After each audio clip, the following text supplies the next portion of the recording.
Bienvenue à Finance en Mouvement. Mon nom est Adamo, votre planificateur financier. Et comme d'habitude, mon but est de faire augmenter votre avoir et de vous aider à bien dormir la nuit. Alors, le sujet pour aujourd'hui, c'est vraiment un sujet qui est important et qui est très pertinent à ce jour. Alors, j'ai appelé cette vidéo Psychologie du placement. Alors, on vit dans des moments un peu incertains avec le COVID-19. Alors, je voulais faire une vidéo pour expliquer ou démystifier la situation comme on voit au tableau, qui est vraiment comment est-ce que je peux remplacer mes émotions que je ressens dans mes placements qui augmentent, qui baissent sans arrêt, et comment je peux remplacer ça avec la logique. Okay? Alors, je vais passer à travers certaines craintes qu'on a présentement et certains facteurs qui se produisent présentement dans notre vie quotidienne, dans nos placements, quand on regarde nos placements, et le fait qu'ils sont sous notre contrôle. Et ensuite, je vais vous montrer quelques éléments qu'on peut mettre en vigueur pour éviter ces facteurs-là et vraiment passer à la phase de la logique versus les émotions. Le gros but de tout ça, c'est vraiment de rester investi dans nos placements. La tempête va passer, mais je veux vraiment vous démontrer comment ça se passe vraiment dans vos placements. Alors, si on regarde les facteurs actuels qui, en principe, sont sous notre contrôle, okay? Sont tous basés sur des craintes présentement qu'on ressent dans les marchés. Okay? Alors, juste rapidement, regarder les craintes. Certaines craintes que vous allez reconnaître, c'est mon argent baisse sans arrêt, mes REER, mes CELI. Si on a des placements, cette vidéo est pour vous. Okay? Alors, mon argent baisse, qu'est-ce que je fais? Quand est-ce va être la fin de la volatilité ou de la baisse dans les marchés? Le troisième point, est-ce que je devrais vendre? Je devrais-tu aller en cash à 100%? Ou est-ce que je devrais rester investi? Quel est l'impact sur ma retraite? Si je passe à travers 3, 4, 5, 6 mois de baisse et que je vais en cash et ensuite je retourne dans les marchés, est-ce que je reste investi? Y a-t-il un impact positif ou négatif sur mes placements et sur ma retraite éventuelle? Okay? Dernier point que je voulais soulever, j'achète quand? Si j'ai de l'argent à remettre dans les marchés, j'ai de la liquidité. Est-ce que je devrais l'investir maintenant? J'attends-tu? Comment? Je vais tout aborder ces points-là dans les facteurs actuels et les actions qu'on peut mettre en vigueur par la suite. Alors, la première diapose que vous allez voir au tableau, la mentalité du troupeau. Alors, présentement, ça se passe dans nos placements. On a la mentalité des troupeaux. C'est quoi? Regardez, pardon, la diapose est en anglais, mais je vais juste vous expliquer les émotions en français. Alors, vous voyez que présentement, on est dans le cycle, ce cycle que vous voyez, c'est le cycle des émotions par rapport au prix dans les marchés. Alors, le plus haut que ça veut dire que, exemple, 2019, les marchés allaient bien. Alors, on se sentait super euphorique, on était excité, on était content de nos placements quand les prix sont au plus élevé. Cependant, 2020, on ressent les baisses dans les marchés et regardez pendant la pente qui descend et vous voyez que l'anxiété, la peur, la crainte, désespération, la panique, vous voyez ces émotions-là quand les marchés baissent, quand les prix baissent. Okay? Par contre, le problème qu'on voit présentement dans les marchés, quand les marchés sont élevés et sont chers et qu'on se sent en confiance, c'est là qu'on veut acheter plus. Mais c'est là que tout est cher. Deuxième erreur, quand les marchés baissent, comme on voit présentement, et qu'on ressent les émotions qu'on voit sur la diapose, c'est le moment où est-ce qu'on doit acheter. Mais là, émotionnellement, c'est là qu'on veut vendre. Alors, si on répète ce phénomène-là sans arrêt, ça l'égale à la pauvreté. Okay? Parce qu'on achète quand c'est cher, on vend quand c'est abordable. On devrait faire l'inverse. On devrait vendre quand c'est cher et on devrait acheter quand c'est abordable. L'exemple, c'est, on voit présentement les prix du pétrole à la pompe, l'essence. C'est très, très, très abordable, en bas d'1$, 89 sous, etc. Ben, qu'est-ce qu'on fait? C'est sûr qu'on n'a nulle part à aller avec notre essence, mais quand même, qu'est-ce qu'on fait? On remplit l'essence. Pourquoi? Parce que c'est à rabais. On doit faire la même chose dans nos placements. Okay, je vais vous montrer comment faire ça par la suite. Alors, si on répète ces émotions-là, ça l'égale la pauvreté. On va réduire notre avoir dans les placements, notre valeur dans les placements. Okay? Alors, le but ici, c'est de ne pas suivre les troupeaux, de rester investi présentement, qui est la deuxième diapose, qui est le deuxième facteur actuel dans nos placements qu'on revoit. Alors, vous voyez, prochaine diapose, valeur de rester investi. Okay? Alors, la grosse valeur d'un planificateur financier présentement, c'est parlez à vos clients ou clients, parlez à votre conseiller ou à votre planificateur financier. N'ayez pas peur de les appeler. On est là pour ça présentement, pour aider à gérer les émotions. Alors, regardez à la droite, le average investor, c'est le client type dans les 20 dernières années, okay, dans les marchés. Comment est-ce qu'il a fait en termes de rendement? Alors, si vous étiez assis avec votre planificateur financier qui vous montrerait 2,6% sur 20 ans, vous ne seriez pas content, évidemment. Okay? À la gauche, regardez un portefeuille 60-40 à la gauche, qui est 60% obligations, 40% actions. Un portefeuille équilibré typique. Okay? Regardez le rendement sur 20 ans, 6,4%. Quelle est la différence par rapport à un client typique versus un portefeuille de 60-40? Pourquoi est-ce que c'est 6,4% de rendement versus 2,6%? C'est quoi le facteur? Le gros facteur, c'est les émotions. Le client ou la base de clients qui ont acheté, vendu à cause des émotions ont eu un rendement moyen de 2,6% dans les derniers 20 ans. Affreux. Okay? Et ça, c'est avant d'enlever l'inflation. Okay? Alors, le but ici, c'est de rester investi dans nos placements. On va passer à travers la tempête et quand le rebond arrive dans les placements et dans les marchés, il ne faut pas rater ce moment-là ou ces moments-là. Dans notre cas avec COVID, ça va vraisemblablement être une fois que les nouveaux cas, le chiffre, le numéro des nouveaux cas soit réduit et qu'on est capable de retourner à un horaire normal ou une vie normale, disons peut-être cet été, exemple. Okay? Mais il ne faut pas manquer les rebonds. Comme on a vu la semaine dernière, un rebond de 10% en une journée, il ne faut pas rater ce jour-là. Alors, on doit rester investi, même si on a peur. La logique démontre que les marchés vont rebondir. Prochaine diapose, prochain facteur qui existe actuellement quand on regarde nos placements, c'est de ne pas rater les meilleurs jours. Okay? Regardez la diapose. Vous allez voir, sur 20 ans, les placements, ça c'est sur les actions canadiennes, le marché des actions canadiennes, derniers 20 ans. La personne qui a été investie à la gauche, fully invested, qui a été toujours investi, qui n'a pas vendu, qui n'a pas essayé de vendre quand ça a baissé, il a toujours resté investi pendant les 20 dernières années dans les actions canadiennes comme exemple. Le chiffre n'est pas important. La différence entre les chiffres, c'est ce qui est important. 9,3% annuel sur 20 ans versus garder quelqu'un qui a manqué seulement les 5 meilleurs jours dans les derniers 20 ans. C'est rien, là, 5 jours sur 20 ans, 7,3% de rendement. Regardez à l'extrême droite, le client qui a manqué les 20 meilleurs jours dans les 20 dernières années, 3,9%. Pourquoi? Parce que personne n'a la boule de cristal pour dire quand est-ce que je dois vendre, quand est-ce que je retourne dans les marchés. On doit rester investi, on ne manque pas les meilleures journées et à long terme, le rendement est supérieur à quelqu'un qui a essayé de vendre et racheter, vendre et racheter et essayer de, entre guillemets, timer les marchés comme on dit en anglais. OK? Dernier facteur actuel qui se passe dans nos portefeuilles et quand on regarde nos placements, le but c'est de ne pas perdre deux fois. Okay? Regardez la diapose en anglais, don't lose twice. Je garde ça très simple. À l'extrême droite, les lignes à l'extrême droite, 294 mois et 358 mois, ça c'est des portefeuilles qui sont allés 100% cash ou 100% obligations, très safe, très sécuritaires, parce qu'ils ont eu peur des marchés baissiers, ils ont vendu et ça a pris 294 mois et 358 mois avant de reprendre le capital qu'ils avaient perdu. Okay? Versus, regardez à l'extrême gauche, ça c'est tous des portefeuilles qui ont plus d'actions et qui n'ont pas vendu. C'est les portefeuilles d'actions, obligations ensemble équilibrés et qui n'ont pas vendu. Alors vous voyez que à la gauche, le plus qu'on reste investi, comme j'ai dit à la diapose précédente, et le plus qu'on a des portefeuilles équilibrés et plus axés actions, okay, le plus court est le temps de rebond, okay, pour reprendre nos billes qu'on avait avant la perte. Okay? Très, très, très important.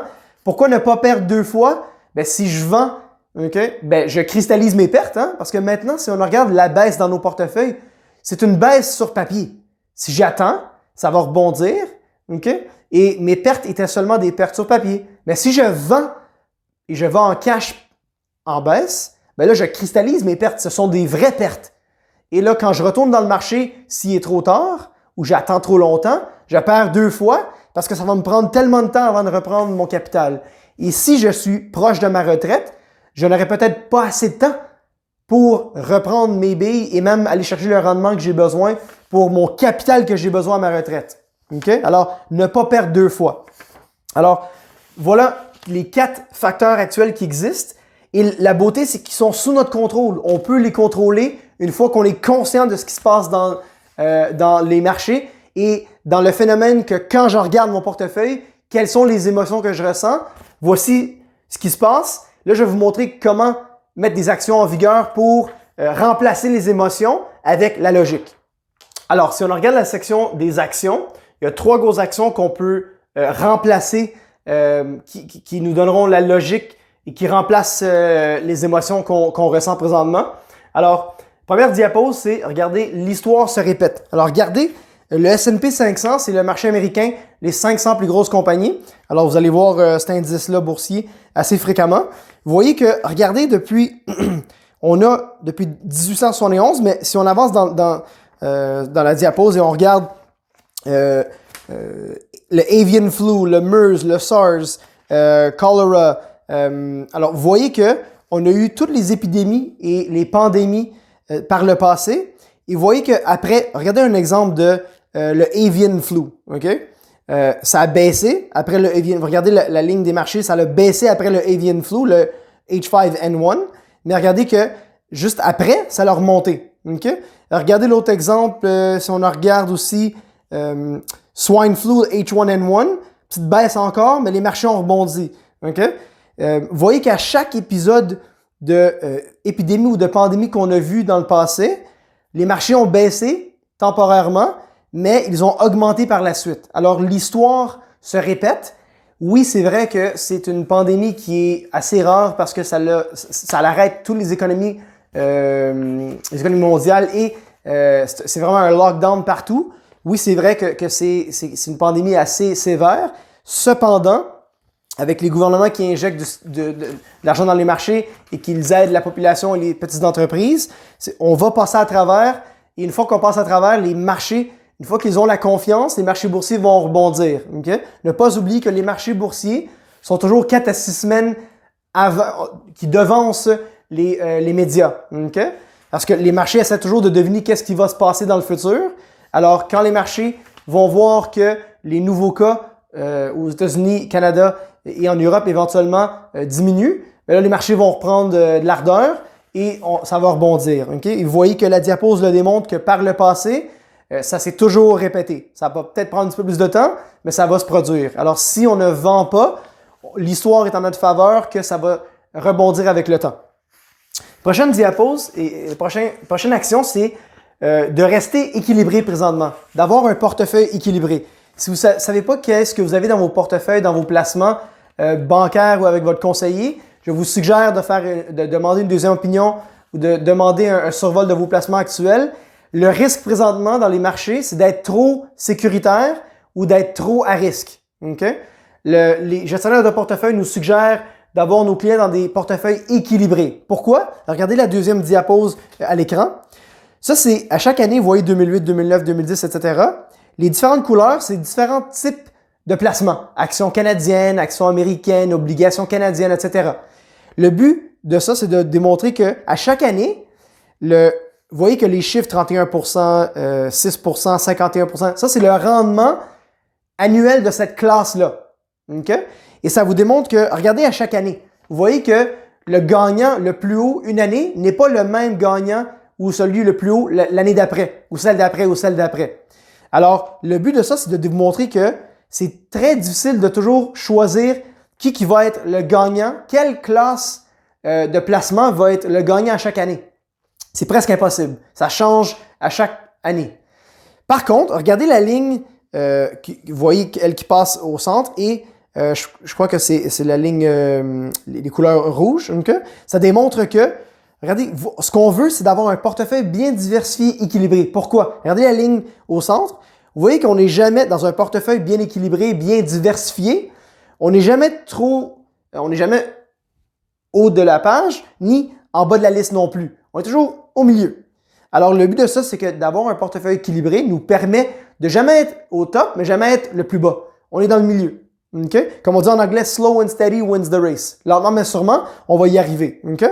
Alors, le but, c'est de rester équilibré et comme ça, on diminue le risque d'être trop sécuritaire et d'être trop à risque présentement. Okay? Alors, si vous n'êtes pas dans un portefeuille équilibré, je vous suggère de rencontrer votre conseiller, votre planificateur financier et de vous assurer que vous pouvez être équilibré dans votre tolérance de risque, évidemment, mais c'est là où est-ce qu'on peut trouver des renforts et de se protéger pour le moment. Okay? Troisième action, contribution mensuelle. Alors, regardez la diapose.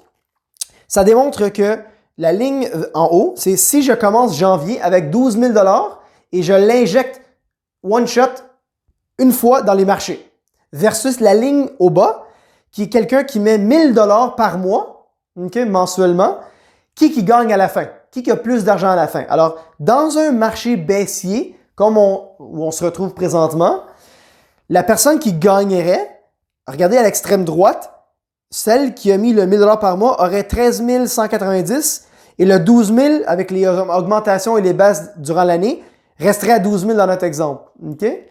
Le but, c'est que quand on a des marchés baissiers, ça vaut absolument la peine de contribuer le plus fréquemment possible. Pourquoi? Parce qu'on profite des baisses dans les marchés. Okay? Je donne un exemple à part. Si on a un bain chaud et on veut rentrer dans le bain chaud, est-ce qu'on saute dans le bain chaud? Non, on va se brûler. Par contre, on met un orteil, un pied, une jambe. L'autre orteil, l'autre pied, l'autre jambe, exemple. Okay? Alors, le but, c'est on ne saute pas dans les marchés qui sont à risque présentement, qui sont volatiles présentement. On y va lentement mais sûrement. Okay? Alors, des contributions mensuelles, bimensuelles, hebdomadaires, le plus qu'on peut en faire, le plus fréquemment qu'on peut rentrer dans les marchés baissiers, le plus qu'on profite des baisses et des rabais dans les marchés. Okay? Très, très, très important de faire ça présentement, de continuer nos contributions dans notre ER, dans notre CELI mensuel. Si j'ai d'autres argent que je veux injecter, okay, on s'entend que présentement, la liquidité, il faut faire attention parce que tout est fermé. Mais si éventuellement j'ai de la liquidité à contribuer, je vous suggère de le faire mensuellement quand même. Okay? Jusqu'à ce qu'on passe à travers le risque.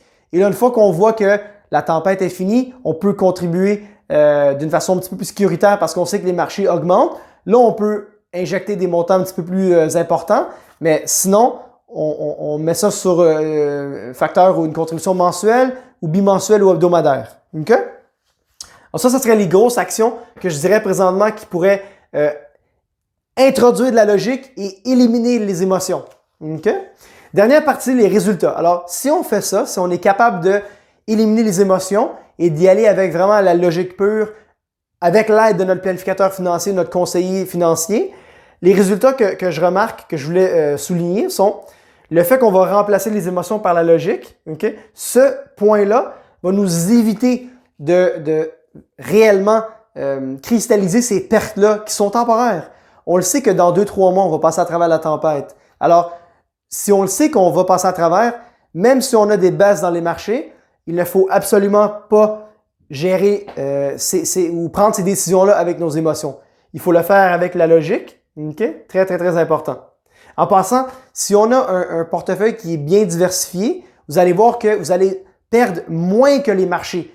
Si les marchés sont en train de perdre 20 à 30 %, regardez vos rendements nets de l'année. Je suis persuadé que vous perdez moins que les marchés si vous avez un bon planificateur financier qui a des placements qui mettent un emphase sur la protection de votre capital. Okay? Deuxième résultat, nous devons rester investis. Si j'utilise ces actions-là, je vais rester investi et on va voir qu'au fil du temps, les marchés vont rebondir et on va reprendre le capital qu'on avait perdu et ça va augmenter plus que ce qu'on avait par le passé. Okay? Alors, on doit rester investi. Le seul astérisque que je mettrai ici, c'est si on a un manque de liquidité. Okay? J'ai perdu mon emploi, mon conjoint aussi, ma conjointe aussi. Je dois payer mon hypothèque, mon loyer. J'ai pas assez d'argent dans mon budget mensuel et que j'ai un CELI, okay? Et que j'en ai besoin. Ben là, on peut prendre un petit montant du CELI mensuellement, okay? De ne pas tout le prendre uniquement parce qu'on va cristalliser encore toutes les pertes. On se prend un petit montant à chaque mois pour amplifier ou aider le budget. Okay? Alors, ça serait ça l'astérix que je dirais. Si j'ai un manque de liquidité, on pourrait aller chercher un petit peu d'argent là dans les CELI. Pas les REER parce qu'on va payer trop d'impôts en sortant cet argent-là des REER. Okay? Vraiment du CELI. Fonds d'urgence, CELI et même, je dirais, une marge de crédit. Si on a une marge de crédit hypothécaire ou individuelle, dépendamment du taux, présentement, ils sont en train de baisser les taux, alors les taux d'intérêt baissent aussi. Alors, je dirais que fonds d'urgence, CELI et marge de crédit hypothécaire ou individuelle sont vos sources de liquidité pour le moment parce qu'une fois que les marchés rebondissent et que l'économie recommence, on va retourner à l'emploi et tout va être beaucoup mieux que présentement. Dernier point, ce qui est le plus important pour moi, ok? En tant que planificateur financier, j'ai des clients qui me disent « Je veux investir dans l'immobilier, je veux investir dans des REER, dans des CELI, etc. » Je leur demande toujours « Quel est votre pourquoi? Pourquoi est-ce que vous investissez? Pourquoi avez-vous présentement, la question la plus importante qu'on peut se poser dans tout ce stress, c'est « Je prends un recul. Pourquoi est-ce que j'ai investi dans un REER? Pourquoi est-ce que j'ai investi dans un CELI? Pourquoi est-ce que j'ai investi dans l'immobilier, etc. » Bien, la majorité du temps, c'est pour que j'aide l'argent à ma retraite, pour que j'aide l'argent dans le futur, pour que je augmente mon avoir net, pour que la personne que je suis demain soit plus riche que la personne que je suis aujourd'hui. C'est ça le but d'investir. Alors, je donne un exemple. Si on veut planifier un barbecue au mois de juillet, okay, et que demain, il va neiger, est-ce que je vais annuler mon barbecue du mois de juillet? Ben, s'il n'y a pas de COVID, là, on s'entend. Évidemment, non, parce que l'événement de demain n'a pas d'impact sur l'événement de juillet. Alors, votre retraite, qui est dans peut-être 5, 10, 15, 20 ans, etc., c'est du long terme. Le risque qu'on voit aujourd'hui, qui est du court terme, n'a pas d'impact sur votre but ultime. Alors, c'est ça le but de éliminer les émotions et de voir quel est votre pourquoi. Mon pourquoi, c'est le long terme. C'est la richesse à long terme, l'avoir à long terme. Alors, ne faites pas les émotions et le risque à court terme affecter votre but ultime qui est du long terme. Okay? Très, très, très important. Alors, j'espère que vous avez aimé cette vidéo-là. Partagez-le, s'il vous plaît, avec vos amis ou d'autres personnes qui ont des craintes avec leur placement. S'il vous plaît, faites un petit like, souscrivez aussi à la page YouTube et comme toujours, passez une très belle journée.